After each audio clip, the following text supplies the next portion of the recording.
E aí, galera do sétimo ano, como é que vocês estão? Espero que vocês estejam em casa e estejam todos bem.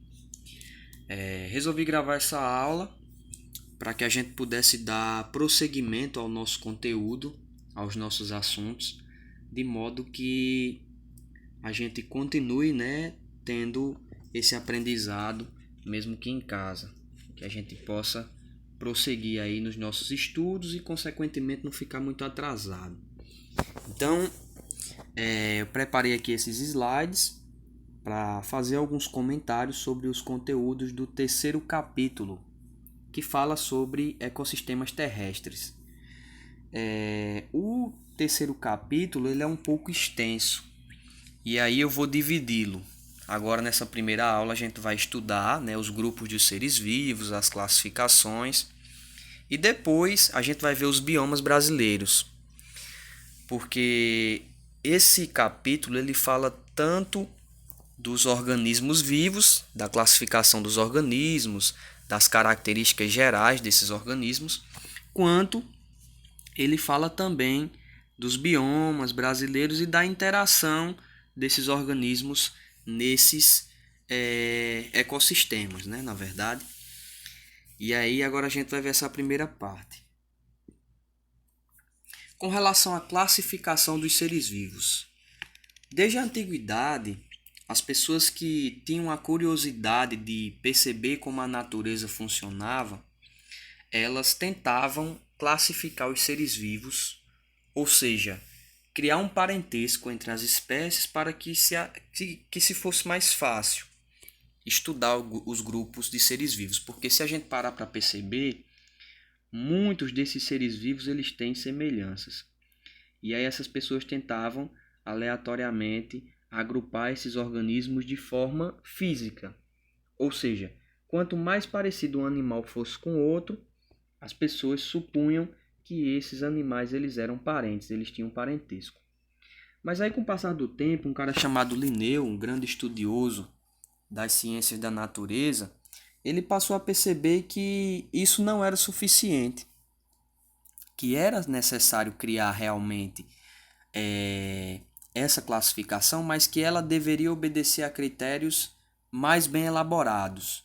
E aí ele começou a fazer estudos de parentesco, a tanto relacionar a questão de comportamento do organismo, quanto a questão física, a questão de parentesco evolutivo e uma série de coisas que permitiu que ele criasse um sistema de classificação. Então, todos os seres vivos do planeta Terra, eles seguem o mesmo padrão de classificação. Como vocês podem ver na imagenzinha aí, nós temos uma pirâmide, né? Então, essa pirâmide, ela é a base da classificação dos seres vivos. Então, todos os seres vivos, eles são agrupados em reinos, em filos, em classe, em ordem, família, gênero e espécie. Então, todas as espécies que conhecemos, elas obedecem a esse sistema de classificação.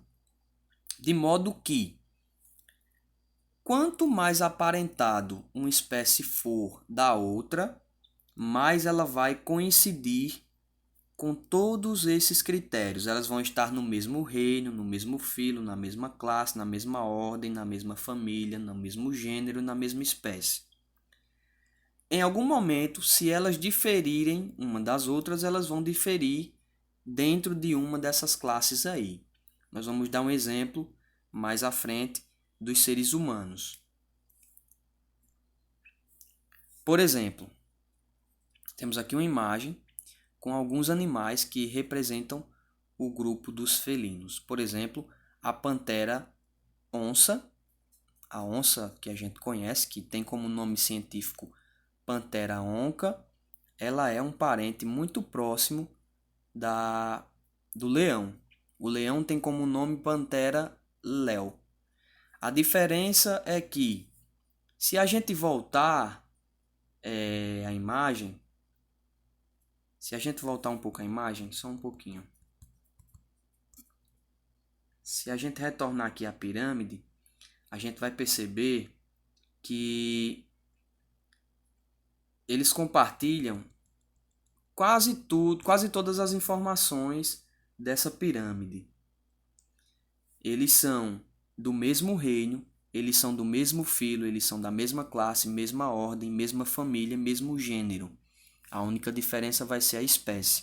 Portanto, como eles têm todas essas características em comum, eles são parentes bem próximos e divergiram em algum momento da evolução, certo? Então, aqui nós temos esses exemplos, né, da pantera onca e do pantera-leão, que eles são diferentes apenas na espécie, mas compartilham o mesmo gênero e, portanto, os mesmos ancestrais comuns. Por isso, eles são realmente fisicamente parecidos e também a genética deles é bem semelhante.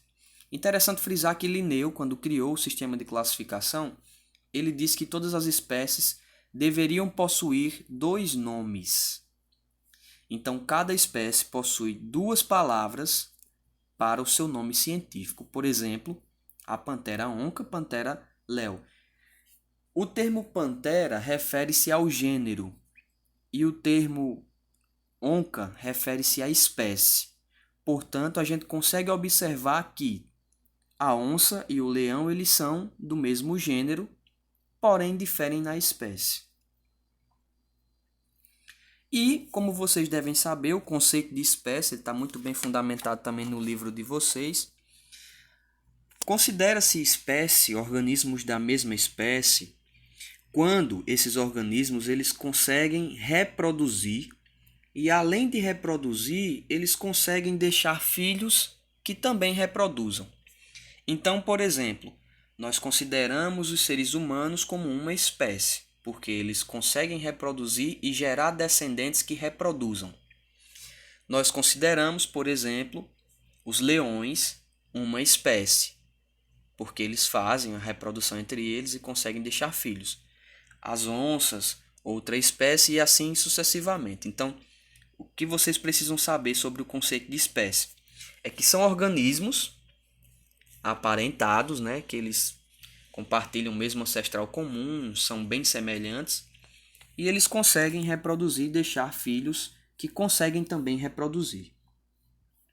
E dessa forma, quando Linneu criou esse sistema de classificação, os seres vivos eles passaram a ser estudados em grupos. Por exemplo, antigamente usava-se essa nomenclatura de reinos. Hoje em dia nós não utilizamos mais. Porém, como o material didático de vocês ele traz a questão de reinos, então a gente vai ter que seguir essa linha de aprendizado. Então existem basicamente 5 reinos básicos, né? O reino Monera, que trata das bactérias, que são organismos infinitamente pequenos e que são procariontes, ou seja, não possuem núcleo nas suas células. Bactérias, elas são extremamente importantes para o equilíbrio ambiental, porque elas fazem muitas coisas boas no ambiente. Porém, um grupo menor de bactérias consegue também causar doenças aos seres vivos. Todos vocês sabem disso, né? Então, no reino Monera, estão inclusas as bactérias. No reino Protista, nós temos um grupo também de micro-organismos e algumas algas. Esses micro-organismos eles são chamados de protozoários. Esses protozoários, alguns conseguem também causar doenças. Temos uma doença bem conhecida no âmbito médico do mundo, chamada doença de Chagas, que é causada por um protozoário. E nesse grupo de protozoários de micro-organismos, nós temos também algumas plantas, que não são plantas propriamente ditas. Em um momento da história chegaram a ser plantas, mas hoje não são tratadas mais como plantas e como protozoários, que são algas chamadas algas pardas, que geralmente estão em fundos de lagos, né? De recipientes com água doce. Interessante saber que esses protozoários eles têm uma organização celular eucariótica, ou seja, diferente das bactérias. Esses protozoários apresentam um núcleo, certo? Então eles são mais organizados. E o reino fungi, ele trata justamente de fungos. Fungos, né, que são micro-organismos que podem ser unicelulares ou pluricelulares, ou seja, eles podem ser formados por uma única célula ou por várias células. Esses fungos, eles são aqueles que se desenvolvem principalmente nas comidas, né? Quando a gente deixa comida por muito tempo fora da geladeira, e aí eles aparecem com mais frequência nas nossas casas. E também esses cogumelos, né? Essas estruturas em forma de cogumelo que em alguns lugares do mundo são amplamente utilizados na culinária. Lembrando que alguns fungos são muito venenosos. Então, esses cogumelos eles não devem ser ingeridos se não houver um conhecimento prévio se ele é venenoso ou não. Lembrando também que esses cogumelos, né, os fungos em geral, eles têm uma importância ambiental muito grande, porque eles também realizam a decomposição da matéria orgânica, o que é importante para manter um ciclo de nutrientes bem forte no ambiente. E em outro grupo nós temos o grupo de plantas, o reino Plantae, que, como vocês devem lembrar do sexto ano, acho que vocês já estudaram, nós temos 4 grupos de plantas principais: briófitas, pteridófitas, gimnospermas e angiospermas. Falando rapidamente sobre cada uma delas, vocês devem lembrar que as briófitas são os famosos musgos, aquelas plantas pequenininhas, rasteiras, as menos desenvolvidas. Já as pteridófitas são aquelas plantas, as samambaias, né, que tem esse formato de folha aí, já são maiores, já apresentam vasos condutores, né, o que as briófitas não apresentam, inclusive, e já são mais desenvolvidas, né? As gimnospermas, os famosos pinheiros, que são plantas que não produzem flores nem frutos verdadeiros, e as angiospermas, que são a maioria esmagadora de plantas que nós conhecemos, a exemplo aí, essas plantas que produzem frutos, né? Então, todas as plantas que produzem frutos e flores verdadeiras são angiospermas. E aí, gente, a gente entra no último grupo, que é o grupo do reino animal, reino Animalia. Nesse caso, o livro de vocês ele traz uma abordagem muito superficial a respeito dos principais grupos do reino Animalia. E a título de exemplo, nós trouxemos aí os poríferos, né, que são animais, embora a gente pense muitas vezes que são pedras no oceano, mas são animais.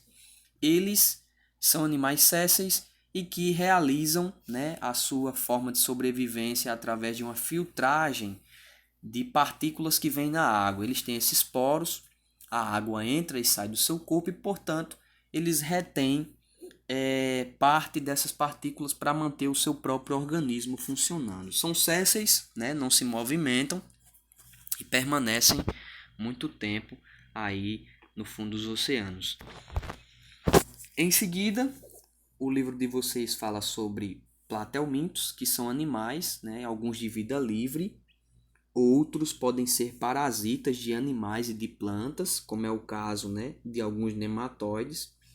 E esses platelmintos, eles são em geral animais que alguns são de vida livre, como por exemplo a planária marinha, que está aí na imagem, que atua também no assoalho dos oceanos. Os moluscos, que como vocês conhecem ou devem saber, são animais de corpo mole. Eles têm principalmente o corpo protegido por uma estrutura muito rígida, né, feita por calcário, um material sedimentar muito importante para os seres vivos.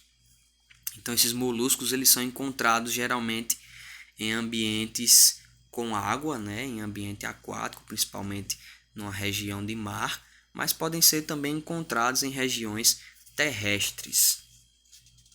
E, consequentemente, o maior grupo de organismos do reino animal, que é o grupo dos artrópodes.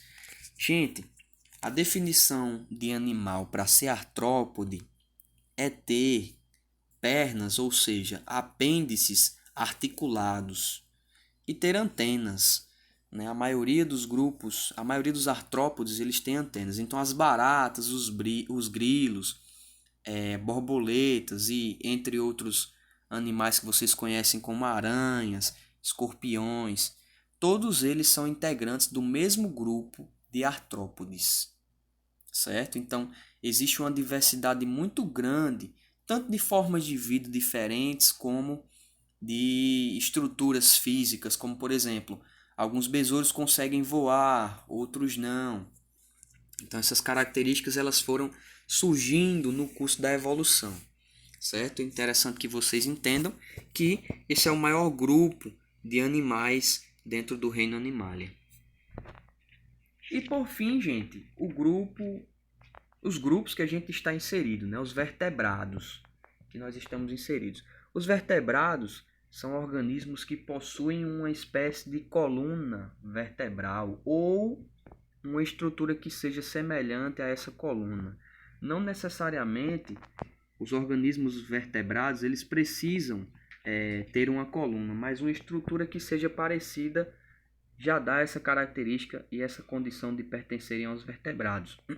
Como exemplo de répteis, nós podemos citar aí tanto as tartarugas como os anfíbios, no caso os sapos, que são organismos que dependem da água para sobreviver, né, numa certa medida, porque eles, durante o curso da evolução, eles foram um dos primeiros organismos a saírem totalmente da água e viverem independente no ambiente terrestre. Porém, eles ainda têm a condição de sobreviver num ambiente que precisa-se de água para reproduzir, como a gente comentou, né, algumas vezes nessas aulas aí.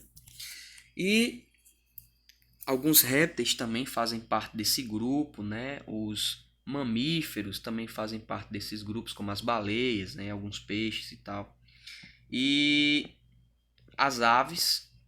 As aves, uma curiosidade sobre as aves, são um dos primeiros organismos a desenvolverem pelos. Por quê? Porque as aves produzem muita energia para o voo e para que essa energia não seja perdida, esses pelos servem como isolante térmico, a evitar de modo que as aves não percam essa energia para o ambiente. Então, turma, comentando rapidamente sobre os mamíferos, né, nossa classe de animais, a característica principal dos mamíferos é possuir na vida adulta glândulas mamárias que sejam capazes de gerar leite ou substâncias que consigam nutrir os seus filhos, né, os seus filhotes. Então, essa é a condição de mamíferos. Então, é importante que vocês entendam que essas classificações foram criadas para que os estudos das ciências naturais sobre organismos sejam mais organizados, né? Sejam mais organizados de forma que esse parentesco nos ajuda a entender como a evolução também aconteceu. Eu espero que vocês tenham entendido e estou à disposição para qualquer dúvida a respeito do nosso conteúdo. Um abraço.